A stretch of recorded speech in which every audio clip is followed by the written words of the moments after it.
आइए आज हम भारत के असली स्वरूप के बारे में सोचें।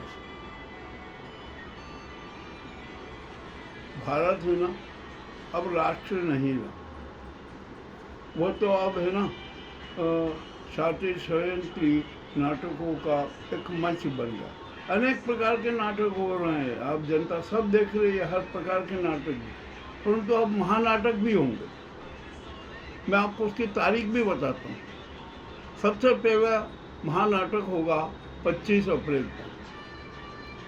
हमारे जो स्वघोषित विश्व गुरु है ना, और उनके जो सहयोगी हैं ना, वे शातिर षड्यंत्री नाटक खेलने में माहिर हैं, वे उसके जनक।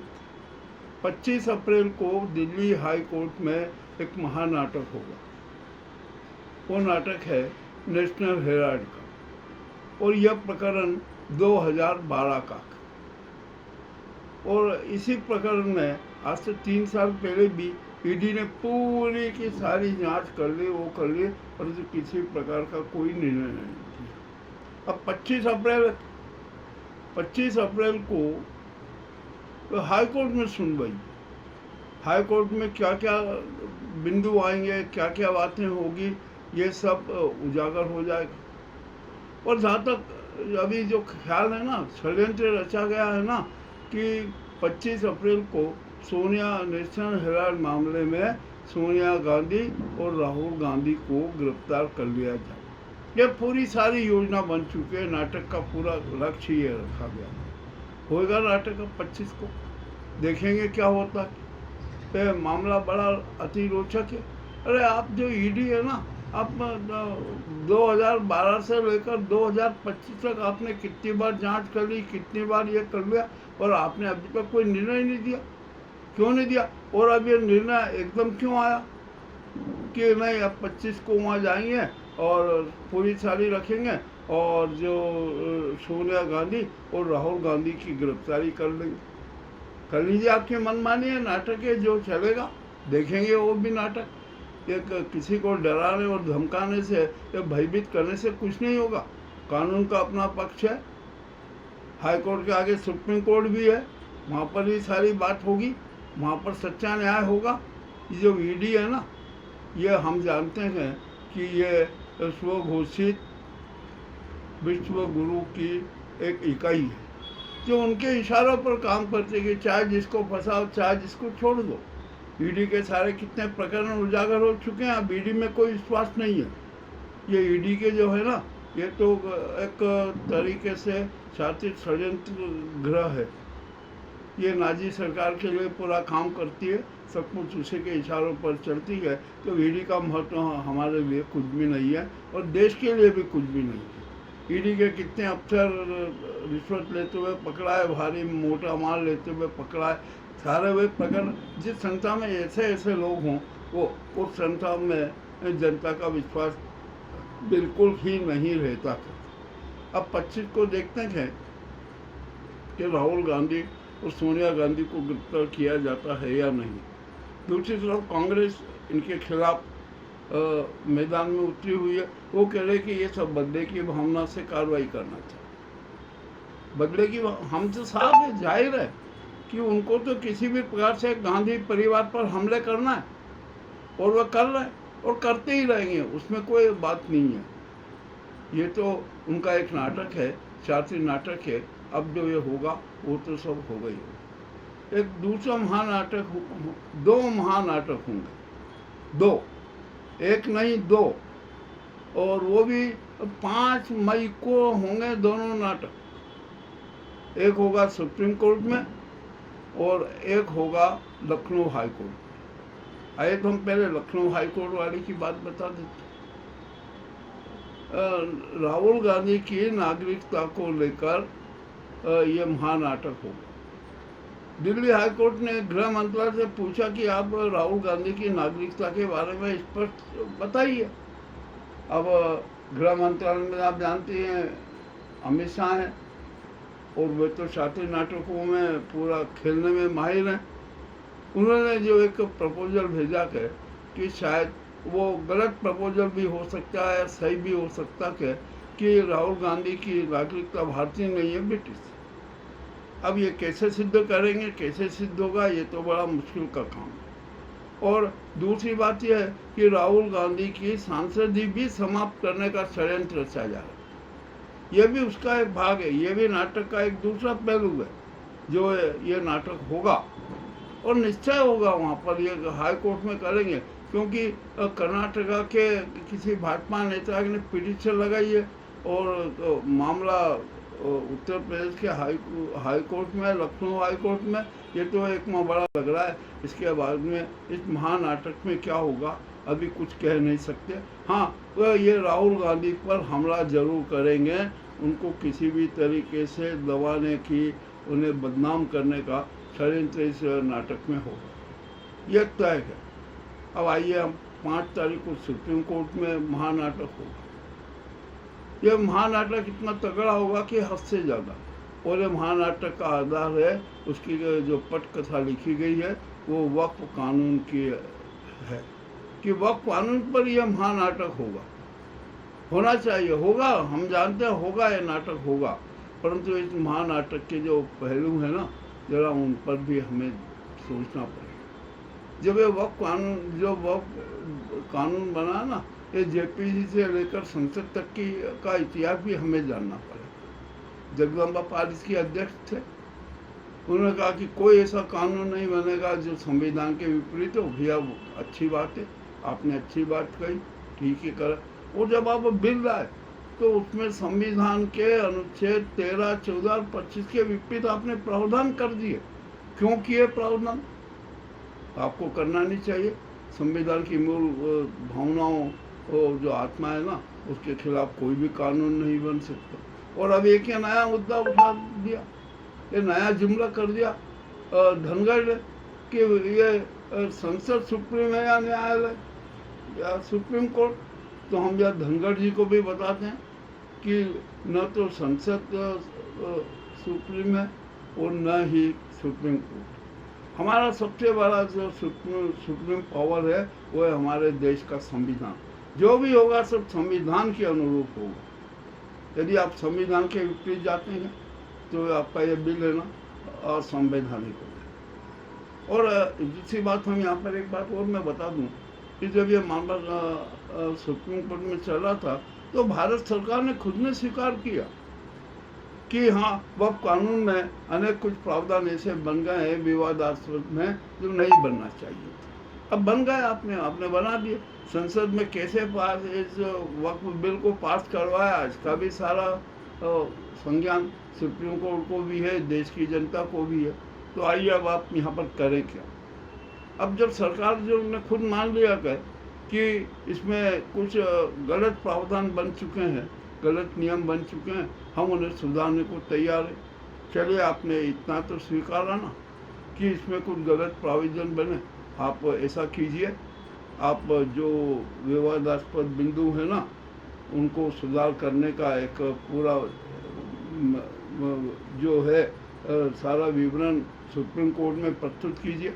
वहाँ पर उसके बारे में चर्चा होगी कि आपने ये ऐसा किया, ये क्या, ये हटाए, ये इसको हटाए और इसको ऐसे संविधान के अनुरूप कीजिए। यदि आपने ऐसा कर दिया तो जो वक्फ कानून है वो अपने आप संवैधानिक हो जाएगा। किंतु आप ऐसा करना नहीं चाहते, आप तो सिर्फ भ्रम फैलाना चाहते हैं, डर पैदा करना चाहते हैं। आप कीजिए जो भी करना है आपको, परंतु जो न्यायगत बात है, जो नीतिगत बात है, वो यह है कि आपने जो विवादास्पद प्रावधान किए हैं ना उनको सुधारने की प्रक्रिया और संपूर्ण विवरण के साथ सुप्रीम कोर्ट में 5 मई को प्रस्तुत कीजिए। सुप्रीम कोर्ट खुद देखेगा कि आपने जब ये मान लिया कि ये प्रावधान गलत हैं, ये बन गए हैं और आप सुधार करने को चाहते हैं, तो आप सुधार के साथ ही कीजिए, संसद में उनको वापस रख दीजिए और सर्वसम्मति हो जाएगी, ये कानून बन जाएगा, ये वक्फ कानून का समाधान हो जाएगा। चलिए ये बात, मगर ये नाजी सरकार है ना, ऐसे नहीं मानेगी, वो ऐसा नहीं करेगी, हम जानते हैं नहीं करेगी, वो तो दांव पेच गली गलियारे प्रस्तुत करेगी। चलिए अब ठीक है, यदि ऐसा होता है ना तो सुप्रीम कोर्ट को भी कठोर कदम उठाना पड़ेगा और कठोर कदम उठाएगी और वो साफ स्पष्ट निर्देश देगी कि जब यदि आपने वक्त कानून में संविधान के विपरीत प्रावधान किए हैं तो आप उन्हें सुधारिए और सुधार करने का वो निर्देश देगी और उस निर्देश का पालन करना अनिवार्य होगा और सारे निर्देशों का पालन और सुधार और संशोधन संसद की बैठक में होगा। संसद का विशेष सत्र बुलाकर ये प्रस्तुत कर दिया जाएगा और पारित कर दिया जाएगा। यह है इसका सच्चा समाधान, किंतु ये नाजी सरकार है ना, ऐसा नहीं करेगी। आइए अब हम बात करते हैं कि यहाँ पर वक्त कानून को लेकर जो संविधान के विपरीत प्रावधान बने हैं ना, उनको लेकर देश भर में प्रदर्शन हो रहा है, हिंसा हो रही है, ये हो रहा है, ये सब नाटक। तो ये नाटक भी बंद हो जाएगी यदि आपने जब स्वीकार तो कर ही लिया कि संविधान के विपरीत कुछ प्रावधान बने हैं, हम उन्हें सुधारने को तैयार है, तो सुधारने की प्रक्रिया पूरी कीजिए। तो जब प्रक्रिया पूरी करेंगे और सारा वो संसद में आएगा, संसद में बहस हो जाएगी और सर्वसम्मति से पास होएगा, तो ना तो कोई विरोध होगा, ना कोई प्रदर्शन होगा, कुछ भी नहीं होगा।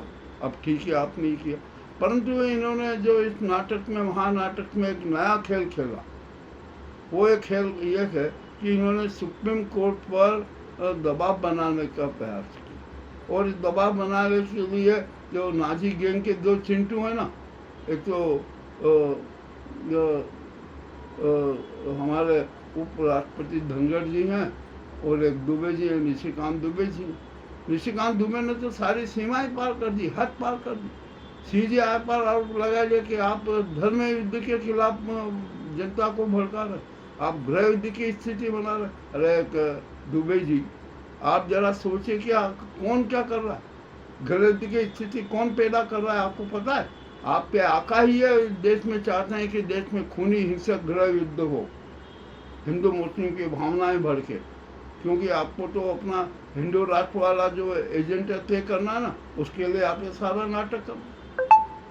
अरे आपको थोड़ी शर्म आना चाहिए कि हमारा संविधान प्रमुख है, देश संविधान के हिसाब से चलेगा। जनता का विश्वास संविधान में, जो भी संविधान के विपरीत जाएगा वो उसको जनता कभी स्वीकार नहीं करेगी। अब आप निशिकांत जी के दो बयान में सीजेआई पे आरोप लगा दिया और ये लगा दिया कि गृह की, अब स्थिति ये बनी है कि अब तो वो उन पर सुप्रीम कोर्ट और भड़केगा, कार्रवाई करेगा कि आपने सुप्रीम कोर्ट की जो न्याय हमारी व्यवस्था है उस पर हमला किया। हमारे जो राष्ट्रपति जी हैं वो न्यायाधिपति हैं, ये तो उन पर भी हमला। अब राष्ट्रपति जी को भी मैदान में आना पड़ेगा। यदि इस नाटक में वे नहीं आए ना तो अच्छा नहीं होगा, उनको भी आना पड़ेगा। राष्ट्रपति को भी कहना पड़ेगा कि जब आपने गलत प्रावधान बना दिए हैं, उनको आप सुधारने को तैयार हैं, तो उसका प्रारूप सुप्रीम कोर्ट में प्रस्तुत कर दीजिए और वापस संसद में ले आइए। संसद में सर्वसम्मति आपके सुधार सब मान्य हो जाएंगे, वो बिल मेरे पास में आएगा, मैं पुनः उस पर हस्ताक्षर कर दूँ। सही राय तो ये है और सही ऐसा होना भी चाहिए, परंतु ये नाजी सरकार है ना, ये ऐसा नहीं चाहिए। ये तो अपना जो है ना टांग ऊंची रखना चाहिए।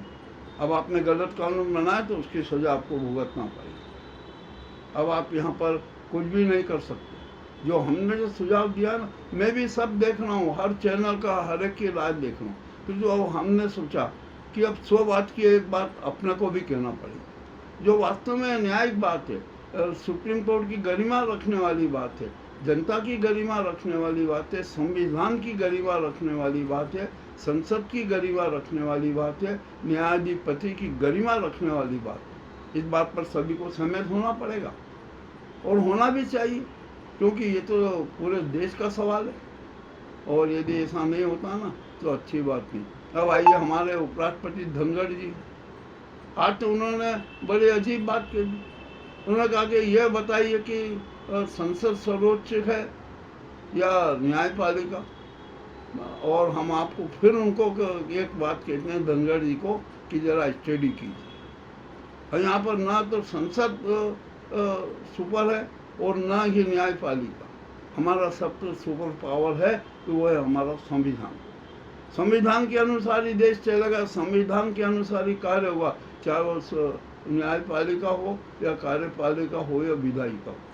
और हमारे यहाँ संसद की स्थिति धनखड़ जी को पता है, कि कितने अपराधी सांसद हैं, 235, उनके भी प्रकरण सुप्रीम कोर्ट में विचाराधीन है। तो मैं हम धनखड़ जी से भी एक हमारा सवाल है, अरे क्या जो अपराधी चेहरे हैं, क्या उनको कानून बनाने का अधिकार है? क्या वे कानून न्याय संगत होंगे, संविधान संगत होंगे? जरा इस बात का भी तो जवाब दीजिए, आपको देना पड़ेगा जवाब। और यहाँ पर सुप्रीम कोर्ट को भी कहना पड़ेगा और कठोर निर्णय लेना पड़ेगा कि जितने भी अपराधी सांसद हैं सबकी सदस्यता तत्काल समाप्त की जाती है, तत्काल उनकी सदस्यता समाप्त कर दीजिए। और सदस्यता समाप्ति का हल नहीं है, उसके साथ साथ उनके राजनीतिक जीवन पर आजीवन राजनीतिक बैन भी लगा दीजिए, ताकि वे भविष्य का चुनाव भी न लड़ सके। ये याद हमारी विधानसभाओं में कब यहाँ पर धनखड़ जी उलझ गए ना कि आखिर वह कौन सुपर है? न संसद सुपर है, न विधानसभा सुपर है, न सुप्रीम कोर्ट सुपर है, सबसे सुपर है तो हमारा संविधान है। और मैं फिर एक बात ये कहना चाहता हूँ कि चाहे विधानसभा हो या संसद हो, जो भी कानून बने उस पर न्यायिक निगरानी अनिवार्य है। सुप्रीम कोर्ट की सहमति के बाद ही जो भी विधेयक आता है, बिल आता है, वो कानून बनना चाहिए, क्योंकि न्यायिक हो गया वो पूरे संविधान की व्याख्या करेगी, कोई इसमें ऐसा विधान तो नहीं है या कोई उपबंध तो नहीं है कि जो संविधान के मूल भावना के खिलाफ हो। अरे आपको ये इतना स्पष्ट करना चाहिए, इतनी सरल, इतनी स्पष्ट बात है, सरल बात है। और आप तो देश के उपराष्ट्रपति हो, राज्यसभा के अध्यक्ष हो, आपका चरित्र हमें पता है कि आपने ममता के खिलाफ कितने प्रकार के नाटक किए हैं नाजी गेम के लिए। हम ये कोई भूल थोड़ी सकते। इस देश की जनता इतनी मूर्ख नहीं है धनखड़ जी, उसको जनता की मेमोरी बहुत तगड़ी है, उसको हर घटनाक्रम याद रहता है, उसको हर बात याद रहती है। अब आपको हम क्या बताएं?